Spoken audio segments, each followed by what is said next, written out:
মই ক'লোৱেই বৰ্তমান যে নাহৰ বুলি যিটো কোম্পানী আছে লুধিয়ানাৰ মতিলাল অছৱাল গ্ৰুপৰ, তেওঁলোকে বনাব আৰু ফ্লিপকাৰ্টক ভাড়ালৈ দিব আৰু মণ্টে কাৰ্লোৱেও তাৰ পাৰ্ট এটা ব্যৱহাৰ কৰিব। কি কৈছে? মাটি তাত আছে আমাৰ 24 বিঘা, তাৰে 4 বিঘা পথ আৰু প্ৰায় 20 বিঘা আমাৰ ব্লকটোৰ কাৰণে ব্যৱহাৰ হ'ব। ক্লাছ চেঞ্জ এতিয়ালৈকে হোৱা নাই, আমাৰ এপ্লিকেশ্যন দিয়া হৈ গ'ল, সকলো মাটিৰে এপ্লিকেশ্যন দিয়া হৈ গ'ল ক্লাছ চেঞ্জৰ কাৰণে। আৰু আমাৰ লোকেল গাঁৱৰ মানুহেও NOC বিলাক গোটেইখিনি মানুহে দিলে, প্ৰায় কোনো মানুহে বাকী নাই, সেইখিনি সকলো মানুহে প্ৰায় NOC আমাক প্ৰদান কৰিছে। আমিতো একো বনোৱা নাই তাত এতিয়ালৈকে, ক্লাছ চেঞ্জ নোহোৱাকে বনাব নোৱাৰি, সেইকাৰণে আমি বিপদত আছো। আমি একো বনোৱা নাই, কিন্তু এটা মাটি কিনিলে আপোনালোকে নিশ্চিতভাৱে জানে যে মাটিখিনি যেতিয়া লৈছো, এগ্ৰিমেণ্ট কৰিছো, এতিয়া যিহেতু আজিকালি বহুত অসুবিধা থাকে যে মাটি কিনাৰ পিছত বেলেগ মালিক ওলাই, এইডোখৰ মাটি মোৰ বুলি ক্লেইম কৰা মানুহ ওলাই, গতিকে আমি যিহেতু তাক ডিমাৰ্কেশ্যন কৰিব লাগিব আৰু ডিমাৰ্কেশ্যন কৰি আমি আমাৰ মাটিডোখৰৰ বাউণ্ডেৰীটো বনাই ল'ব লাগিব, গতিকে বাউণ্ডেৰীটোহে আমি কাম কৰিছো। মই আগতেও কৈছো যে যদিহে তাত ক্লাছ চেঞ্জ নহয় তেতিয়াহ'লে কোম্পানীয়ে তাত খেতিয়ে কৰিব।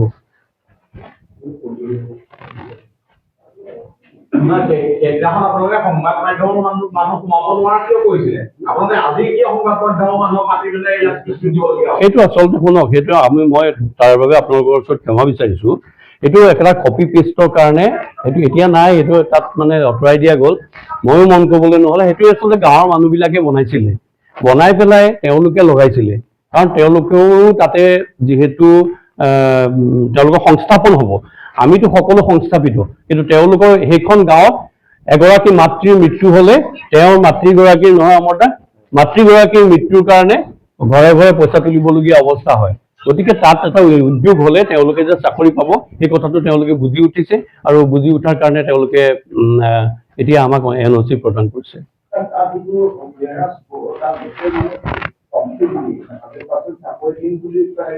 হয়, লিখা আছে আমাৰ লগত এটা এগ্ৰিমেণ্ট হৈছে, স্থানীয় লোকসকলৰ যোগ্যতা অনুসৰি প্ৰথমতে লোকেল মানুহখিনিয়ে তাত প্ৰেফাৰেঞ্চ পাব। হয়, নহয় তাতে আমাৰ ধৰক 1300 মান এমপ্লয়ী লাগিব 3টা শিফ্টত, গতিকে সিমানখিনি এমপ্লয়ী একেবাৰে লোকেল মানুহখিনিয়ে ফুলফিল কৰিব যদি নোৱাৰে, তেতিয়াহ'লে আমি বাহিৰলৈ যাম। বাকীখিনি যিমান তেনেকে গৈ থাকিব, বাঢ়ি বাঢ়ি গৈ থাকিব। ধৰক আমাৰ এৰিয়া লোকেল বুলি ক'লে কি একেবাৰে ঘৰৰ কাষৰ 4জনেইটো নহয়, গোটেই সমগ্ৰ যোৰহাট জিলাখন আছে।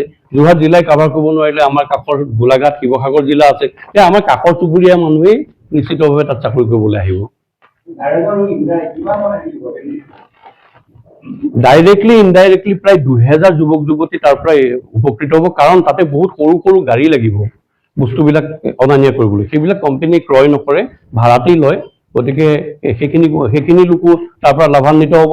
আৰু যদিহে শিৱসাগৰৰ পৰা বা গোলাঘাটৰ পৰা এজন যুৱকে চাকৰি কৰিবলৈ আহে, তেতিয়াহ'লে তেওঁ ওচৰতে এটা ভাড়াঘৰ বিচাৰিব, সেই ভাড়াঘৰ ইত্যাদিৰ পৰাও আমাৰ স্থানীয় লোকসকল লাভান্বিত হ'ব।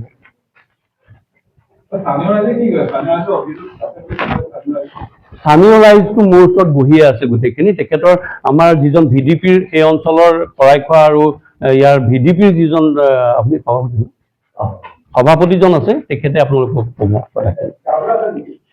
গাঁওবুঢ়া নাই, গাঁওবুঢ়াটো গভৰ্ণমেণ্ট মানুহ, গতিকে গভৰ্ণমেণ্ট মানুহ এজনক আমিতো বহাব নোৱাৰো। আচ্ছা, সকলোকে নমস্কাৰ জনাইছো।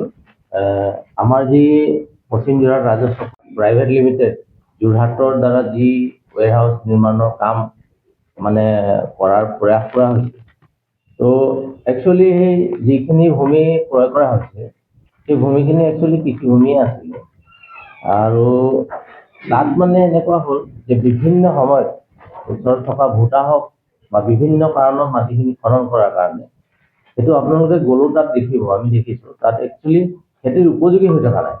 তাত দ গাঁত আছে, তাত গাঁতত পানী জমা হৈ আছে এতিয়াও।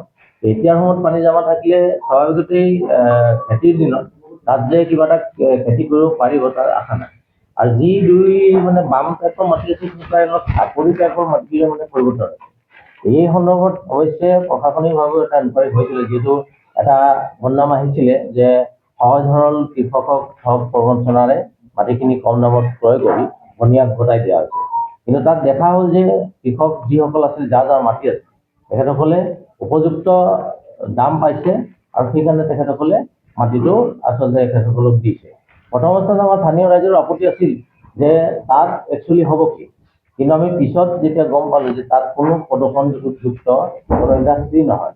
গতিকে প্ৰদূষণযুক্ত যেতিয়া ইণ্ডাষ্ট্ৰী নহয়, তেতিয়া কাজেই সেইটো ধৰি লওক আমাৰ মানুহেই হওক বা জীৱ জন্তুৱেই হওক, তেওঁলোকৰ জীৱনৰ কাৰণে কোনো ভাবুকি নাই। আৰু সেইকাৰণে যোৱা 22 তাৰিখে এখন আমাৰ সভা হৈছিল তাত, য'ত মানে আপোনাৰ গাঁওবুঢ়া, স্থানীয় গাঁওবুঢ়া উপস্থিত আছিলে।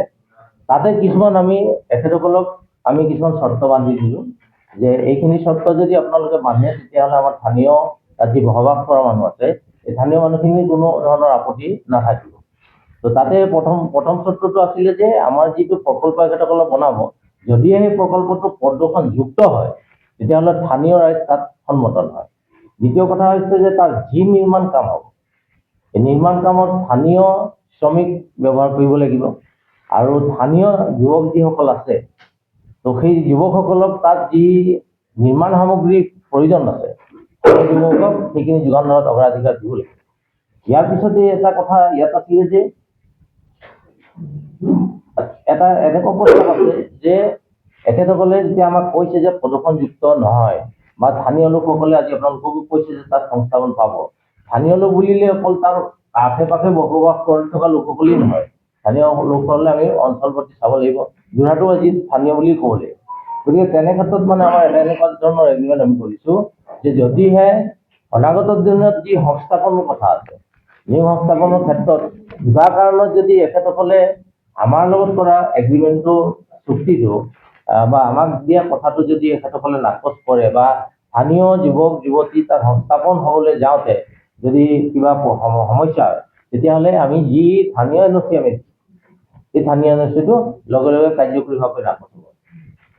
এইটো প্ৰধান চৰ্ত আছিল। তো এই সন্দৰ্ভত কি হ'ল, আমি ইতিমধ্যে মাননীয় পশ্চিম যোৰহাট ৰাজহ বিষয়া, আমাৰ মাননীয় আৰক্ষী অধীক্ষক, আমাৰ যোৰহাট জিলাৰ মাননীয় আয়ুক্ত অধীক্ষক, আমাৰ পুলিবৰ থানা, স্থানীয় গাঁওবুঢ়া, এখেতসকলক ইতিমধ্যে স্থানীয় ৰাইজৰ পৰা প্ৰেয়াৰ পত্ৰ দিয়া হৈছে যে ইণ্ডাষ্ট্ৰীটো তাত হ'ব লাগে। কাৰণ ইণ্ডাষ্ট্ৰীটো হ'বলৈ যাওঁতে তাত কোনো ধৰণৰ আমি খেলি মেলি দেখা নাই। আৰু যিহেতু যিটো অঞ্চলত ইণ্ডাষ্ট্ৰী হ'ব, তাত 98% মানুহেই দিন হাজিৰা কৰি চলা পায়। তাত এনেকুৱাও হয় যে মানুহ এজন ঢুকাই গ'লে কেতিয়াবা ঠাণ্ডা দিবলগীয়া সমস্যা নাই। গতিকে আৰ্থিকভাৱে আমি অলপমান সবল হ'ম বুলি, বা স্থানীয় মানুহসকলে তাত কাম বন পায়, যুৱক যুৱতী, চাকৰিটো বেলেগ কথা, কিন্তু সকলো মানুহে চাকৰি নকৰে, কাৰণ শিক্ষাগত কথা বা তেখেতসকলৰ নিজৰ কথা আছে। কিন্তু স্থানীয় যিখিনি দিন হাজিৰা কৰা মানুহ, এইসকলৰ যদি এটা পাৰ্মানেণ্টলি তাত এটা কাম হৈ যায়, হাজিৰা কামেই হওক বা যি কাম হওক, তেতিয়াহ'লে কি হ'ব, আৰ্থিকভাৱে আমাৰ সেই জেগাটো অকণমান মানে সবল হ'ব বুলি আমি ভাবোঁ। আৰু যাৰ কাৰণে ধৰি লওক আমাৰ কি হৈছে, বহু ল'ৰা ছোৱালী আধাতে আমাৰ শিক্ষা শেষ কৰিব লগা হৈছে।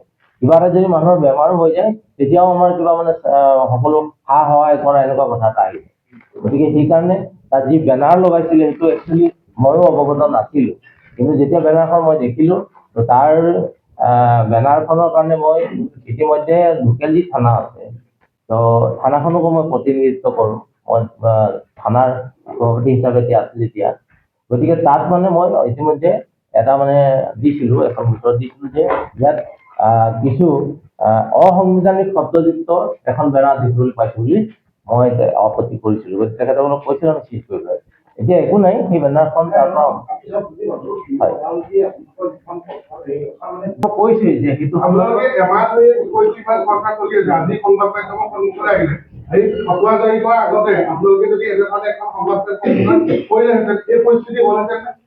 একচুৱেলি কি হৈছে, যিদিনাখন আপোনালোক তাত গৈছিলে, ইমানেই নহয় ডাঙৰীয়া, মই কৈছো শুনক, আপোনালোকৰ মানুহে ফেচবুকত লিখিছে এই প্ৰজেক্টলে কোনোবা আহিলে, কোনোবাই যদি বাধা আছে কাটিম পৰ্যন্ত লিখিছে, সেইবোৰ আছে স্ক্ৰীনশ্বট। নাই সেইবোৰ হৈছে চব, এইবোৰ মানে এনেকুৱা হৈছে, এতিয়া ফেচবুকটো এটা এনেকুৱা বস্তু য'ত ধৰি লওক আমি কণ্ট্ৰল কৰিব নোৱাৰো। সেইটো নোৱাৰো, কিন্তু যিখন বেনাৰ আছে, মই কৈছোঁ ইতিমধ্যে স্থানীয় আৰক্ষী কিছু এটা গোচৰে দিয়া হৈছে যে তাত অসাংবিধানিকভাৱে মানে এখন অসাংবিধানিক শব্দযুক্ত বেনাৰ আমি দেখিবলৈ পাইছোঁ। গতিকে বেনাৰখন স্বাভাৱিকতে যদি এইটো আমি আৰক্ষী কৈছোঁ যে আপোনালোকে যত্ন কৰি দিয়ক, কিন্তু আজি যদি সেই স্থানীয় কথা আহি যায় তেতিয়া স্থানীয় লোকসকলে বেনাৰখন উঠাই দিব, তাত কোনো আপত্তি নাথাকে। খালি এটা কথা এনেকুৱা হৈছে যে সেইটো মই সেৱা প্ৰাৰ্থনাৰে কওঁ, আপোনালোক যিহেতু তাত এটা শব্দ মই কৈছো, তাত এটা শব্দ লিখা আছিলে, হয় মেডিয়া কথাটো লিখা আছে, বাকী দল সংগঠন এতিয়া দিয়ে যদিহে অপ্ৰীতিকৰ পৰিস্থিতিৰ সৃষ্টি কৰে বুলি লিখা আছে, যদিহে অপ্ৰীতিকৰ পৰিস্থিতিৰ সৃষ্টি কৰে। গতিকে অপ্ৰীতিকৰ পৰিস্থিতি যদি সৃষ্টি কৰে ডেফিনেটলি ৰাইজে ক্ষোভিত হয়, ৰাইজে অলপ বেয়া পাব, ৰাইজে তাৰ বাধা সৃষ্টি কৰিম বুলিহে লিখিছে, বেয়াকে একো লিখা নাই। যে আমি প্ৰতিৰোধৰ সৃষ্টি কৰিম। হয় আপোনাৰ অঞ্চলটো প্ৰতিষ্ঠিত কৰা নাই এই গাঁওখনত হয় নাই নাই নাই সেই সময়ত চাওক ক'ত আছিলে তেতিয়াও নথি দিবলগীয়া হৈছিলে। একচুৱেলি প্ৰতি বছৰত এইটো ৰিনিউৱেল হয়, ৰিনিউৱেলত কোনোবাই চহী কৰে। মই কৈছোঁ আপোনাৰ বিৰুদ্ধে এনেকুৱা অভিযোগ আছে, আপুনি ইটাভাটাৰ পৰা মাহেকীয়া হিচাপত কিবা হয় বুলি এতিয়া আমালৈ অভিযোগ আহে। কথাটো সেইটোৱে এটা ইণ্ডাষ্ট্ৰী, সেই ইণ্ডাষ্ট্ৰীৰ ক্ষেত্ৰত যেতিয়া এনঅ'চি দৰকাৰ হৈছিলে আপুনিয়ে দিছিলে বুলি কৈছে। এইটো কথা হৈছে এনেকুৱা যে এৰালতলী পথাৰত এইটো ইণ্ডাষ্ট্ৰী প্ৰথম ইণ্ডাষ্ট্ৰী নহয়, তাত ধৰি লওক কেইবাখনো গোটা আছে বা অন্যান্য কিবা ইণ্ডাষ্ট্ৰী আছে। তো সেই কথাটো আমালৈ আনিছে যে এইটো তেখেতে কৰিছে। যে একচুৱেল কথাটো হৈছে কি, আজি 20 বছৰ ধৰি এনঅ'চি কোনে দিছে আমি সেইটো প্ৰশ্ন তাত উপস্থাপন কৰি আছোঁ। তো স্বাভাৱিকতে এনঅ'চি দিব হ'লে কোনোবা প্ৰতিনিধি দিব লাগিব, নহ'লে গাঁও প্ৰধান বা পঞ্চায়তক দিব লাগিব। গতিকে আমি ভাবোঁ এই বস্তুটো আমি নুসুধা নহয়, আমি এতিয়াও বিচাৰি আছোঁ যে এনঅ'চিটো কেনেকুৱা দিয়া প্ৰতি বছৰে দিব লাগে। গতিকে এই বস্তুটো মানে আমি এটা সিদ্ধান্ত লৈছোঁ যে এনঅ'চি কোনো প্ৰতিনিধিয়ে নিজাববীয়াকৈ দিব নোৱাৰে। এনঅ'চি তেখেতে বোলে দিছে, যিসকলে দিছে যদি একচুৱেলি মোৰ পৰাও আছে তেতিয়া তাত পইচাৰ লেনদেন আছে। গতিকে যি এনঅ'চি দিছে তেওঁ পইচা লোৱাটো 100% ময়েই কৰিম। গতিকে আমি এতিয়া ভাবিছোঁ কি এনঅ'চি তেনেকুৱা দিয়া নহ'ব, বা তাত তেনেকুৱা ধৰি লওক মাটি যি বিক্ৰী হ'ব, এতিয়া আমি তাত ৰাইজে এটা মানে আলোচনা কৰিছোঁ যে আমি প্ৰতিনিধিসকলে গম নাপালে মাটি বিক্ৰীৰ ক্ষেত্ৰত কিন্তু সেইটো সন্মতি নাথাকে। আমি কেইবাবাৰো কিন্তু এইটো প্ৰশাসনকো জনাইছোঁ, কাৰণ আমাৰ অগোচৰে মাটি বিক্ৰী হৈ যায়, পিছত যেতিয়া কাম কৰিব লাগে 8-9 বছৰ পিছত তেতিয়াহে আমি গম যে মাটি বিক্ৰী হ'ল, কিন্তু তাৰ আগত আমি গমেই নাপাওঁ যে মাটি বিক্ৰী হ'ল। আপোনালোকে যদি মোৰ সহিত তাত কোনোবা উলিয়াব পাৰে তেতিয়া মানে আইনীভাৱে বা আপোনালোকে যি ব্যৱস্থা লয় তাত মোৰ কোনো আপত্তি নাই। কথাটো এনেকুৱা ধৰণৰ, এই মাটিখিনি আচলতে আমি কিনিছোঁ SD বুলি এটা কোম্পানী আৰু ব্ৰহ্মপুত্ৰ ইনফ্ৰা বুলি এটা কোম্পানী, এই দুটা কোম্পানী মেজৰ কোম্পানী।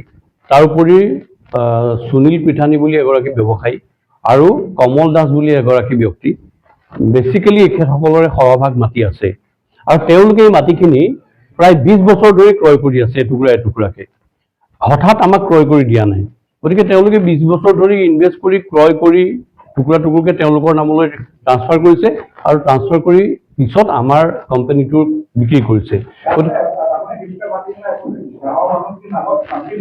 নাছিলে, কিছুমান আছিলে, 2-4 টুকুৰা মাটি আছিলে যিখিনি নতুনকৈ ল'ব লগা হৈছে, সেইখিনি মাটি আছিলে, আৰু সেইখিনি মাটিত উচিত মূল্য পাইছে, আৰু উচিততকৈ বেছি মূল্য পাইছে বুলি ক'লেও ভুল কোৱা নহ'ব। মই আপোনালোকৰ আগতে কৈছোঁ উচিততকৈ বেছি মূল্য পাইছে, কাৰণ তাত ডিমাণ্ড হৈছে লাষ্টত। যিহেতু প্ৰজেক্টটো বহিবৰ কাৰণে কিছু মাটিৰ প্ৰয়োজন হৈছে, মাজত বেলেগৰ মাটি সোমাই গৈছে, সেই মাটিখিনিত ডিমাণ্ড হৈছে, আৰু ডিমাণ্ড হোৱাৰ মতেই তেওঁলোকে পইচা পাইছে। 24 বিঘা।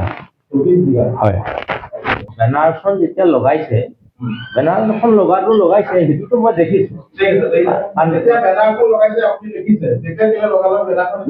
কথাটো হৈছে এনেকুৱা, বেনাৰখন যেতিয়া লগাইছে মই দেখিছোঁ, নেদেখা বুলি মই নাই কোৱা, কিন্তু বেনাৰখন মই পঢ়া নাই, তেতিয়া পঢ়া নাই। যেতিয়া বেনাৰখন লগাম বুলি এটা সিদ্ধান্ত ইমান তুলনাকে নক'ব, আপুনি অকণমান আগত ক'লে গম নাপায় কিবা দিন ইমান মানে তুলনাকে নক'ব। বেনাৰখন যেতিয়া লগাম বুলি আলোচনা হৈছিল, আলোচনাত আপুনি আছিলে নাই? আলোচনা নাছিলোঁ। তেতিয়া আপুনি কেলে নক'লে যে বেনাৰখন এনেকে আমি লগাব নোৱাৰো বুলি আপত্তি নাই বুলি? এনেকে বেনাৰৰ লগত নাই তেনেকুৱা ৰাইট নাই কাৰণেতো মই লোকেল থানা দি কেনেকে আপোনাৰ ঘৰৰ 42টা পৰা বেনাৰখন আপুনি 3-4 দিনলৈ দেখা নাই? মই আপোনাক ফোন কৰিছোঁ, ফোন কৰি কি ক'লে বেনাৰ কি দিছে মই দেখা নাই। 3-4 দিনলৈ নাই এইটো বেনাৰখন চাওক, বেনাৰখন কোনে লগাইছে কেলে কোনে লগাইছে? আপুনি লগাইছে, আপুনি নাই শুনক, বেনাৰখন আপুনি শুনি লওক মোৰ কথাটো। শুনিবলৈ একো নাই, আপুনি বেনাৰখন যোনে লগাইছে বেনাৰখন লগোৱাৰ আগত আপুনি মিটিং হৈছে, মিটিঙত সিদ্ধাৰ্থ বৰাই কৈ আছে আপুনি কাষত আছে, প্ৰথম প্ৰটেষ্টটো কোনে কৰিছিল? প্ৰটেষ্টটো আপুনি কৰিছিল, এখেতে কৰিছিল। আপোনাৰ বিঘাত প্ৰটেষ্ট কৰিছিল। আৰু প্ৰথম প্ৰটেষ্টত মই আছো, মই সেইফালে যাওঁতেহে কোৱা প্ৰটেষ্ট বুলি গম নাপাওঁ। প্ৰটেষ্টত তুমি কি কৈছিলা প্ৰথম আপুনি? যে শ্ৰেণী বিভাজন নহয়, যিটো নিয়ম আছে সেইটো ক'বই লাগিব। সেইটো নিয়ম হোৱাৰ পিছত নহয়, তাতো কাম নাই হোৱা ন। প্ৰতিবাদ কৰি পেলাই কাগজ আপুনি আছিলে মই আছিলো। যিদিনা প্ৰতিবাদ হৈছিল, আপোনালোকে কৰিলে, কৰাৰ পিছত এতিয়া আপোনালোকে ক্লিয়াৰটো দিলে। নাই যিদিনা প্ৰতিবাদ হৈছিলে আপুনি নিশ্চয় তাত দেখিছে যে যিটো অলৰেডি ৰাস্তাৰ কথা, ভঙাৰ কথা, সেইখিনি অলৰেডি আগতে হৈ আছে। আপুনি নিশ্চয় দেখিছে। এইটো এটা কথা চাওক, বেনাৰ কথা নহয় যে যিদিনাখন বেনাৰটো লাগিলে, যিদিনাখন নিউজ ওলালে, মইতো ক্ষমা বিচাৰি কৈছো কথাটো যে স্থানীয়ভাৱে আপোনাৰ সাক্ষাতে স্থানীয় যুৱকে কৈছে যে এই বেনাৰখন আমি যুৱকসকল লগাই, তাত কিন্তু হৰ অভিযান নাম নাছিল। আপুনি তাত প্ৰেজেণ্ট আছে, আমাৰতো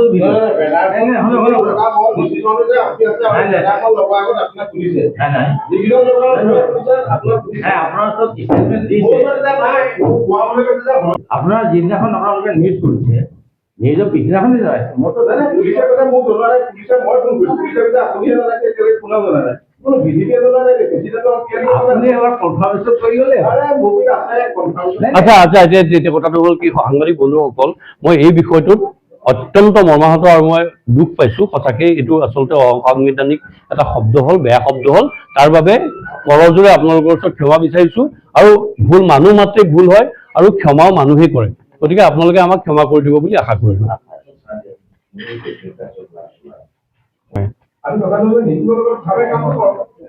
আপোনালোক গাঁওবুঢ়াই দেখোন কমপ্লেইন দিছে যে একো মই গমেই নাপাওঁ। সেইটো আমাৰ ওচৰত বাইৰে আছে, আমাৰ ওচৰত প্ৰমাণ আছে কাৰণে আমি কৰিব পাৰিছোঁ। আমি এনেই ক'ব নোৱাৰোঁ। ঠিক আছে, যিখিনি আমাৰ ভুল ভ্ৰান্তি হৈছে সেইখিনি এতিয়া বৰ্তমানৰ পৰা সহায় সহযোগিতা পাম বুলি আন্তৰিকতাৰে আশা কৰিলোঁ।